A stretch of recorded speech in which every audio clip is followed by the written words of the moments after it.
बिस्मिल्लाहिर्रहमानिर्रहीम। अस्सलाम वालेकुम। Welcome to Easy Cooking with Naureen. आज मैं आपके साथ एक बहुत ही मज़ेदार आलू भुना मसाला की एक ऐसी चटपटी और ज़बरदस्त सी रेसिपी लेकर आई हूँ जिसे आज से पहले आपने अपने घर में कभी भी नहीं ट्राई किया होगा, क्योंकि ये मेरी अपनी क्रिएशन है। पूरे यूट्यूब पर कहीं पर भी चेक कर लीजिए, इतनी मज़ेदार और आउटस्टैंडिंग आलू भुना मसाला बनाने की आपके साथ कभी भी किसी ने नहीं शेयर की होगी। ये चेक कीजिए कितनी मज़ेदार और ज़बरदस्त सी ये बनकर तैयार हुई है और गर्मा गर्म रोटी के साथ तो बहुत ही अमेजिंग लगती है। आइए अब हम अपनी रेसिपी को बनाना शुरू करते हैं।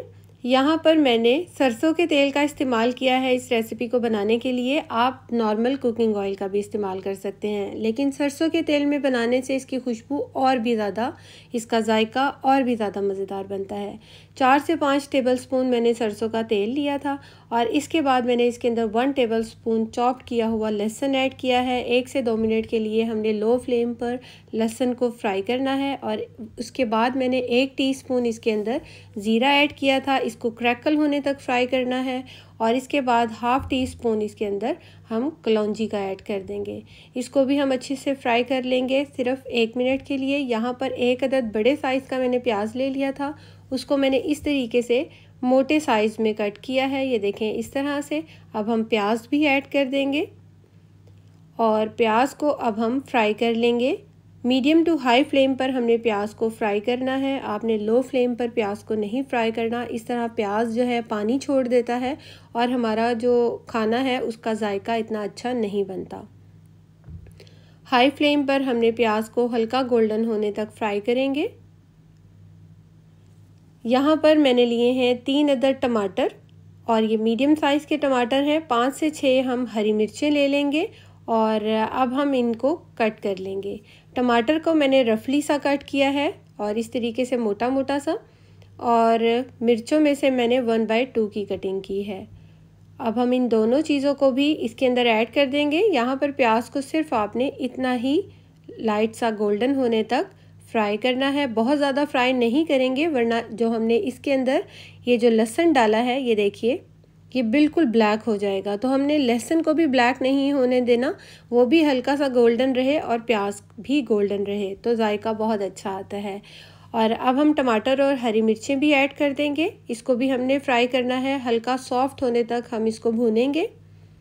और जब ये हल्का सॉफ्ट हो चुके होंगे तो हम इसके अंदर ऐड करेंगे नमक 1 टीस्पून। आप अपने टेस्ट के अकॉर्डिंग ऐड कीजिएगा। हाफ़ टी स्पून इसके अंदर कश्मीरी लाल मिर्च ऐड की है। हाफ़ टी स्पून रेगुलर लाल मिर्च ऐड की है। 1/4 टीस्पून इसके अंदर हल्दी पाउडर ऐड कर देंगे। 1 टीस्पून धनिया पाउडर ऐड करेंगे। 1 टीस्पून कुटी हुई लाल मिर्च ऐड करेंगे और 1 टीस्पून ही मैंने इसके अंदर भुना कुटा ज़ीरा ऐड कर दिया है। सारे मसालों को अच्छी तरह से मिक्स करेंगे। बहुत ही अमेजिंग और बहुत ही ज़बरदस्त सी इस टाइम पर खुशबू आ रही है। मैं इसको सरसों के तेल में बना रही हूँ, जिसकी वजह से इसकी खुशबू और भी बहुत फ्लेवरफुल सी मज़ेदार सी आ रही है। यहाँ पर मैंने तकरीबन 1 किलो से ये थोड़े से ज़्यादा आलू हैं।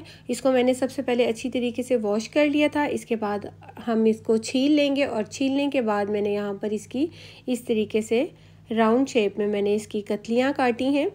ये देखें, ना तो बहुत ज़्यादा मोटी हैं और ना ही ये बहुत ज़्यादा बारीक है। हमने बस इस तरह के साइज़ में इसको कट कर लेना है। और ये मसाला भी बहुत अच्छे से भून चुका है और ऑयल सेपरेट हो जाएगा जब, तो हम इसके अंदर आलू ऐड कर देंगे।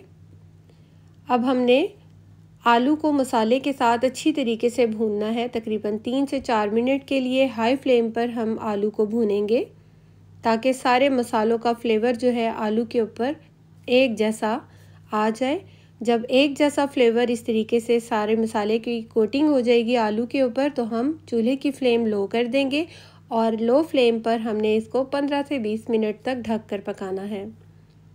यानी कि दम वाली फ्लेम पर मैंने इसको 15 से 20 मिनट तक पकाया है। दरमियान में मैंने एक बार चेक किया था, 1-2 बार चेक किया था, ताकि जो आलू हैं या मसाला जो है वो इसके पेंदे से ना लगे, जले ना, इसलिए मैंने 1-2 बार चम्मच चला दिया था।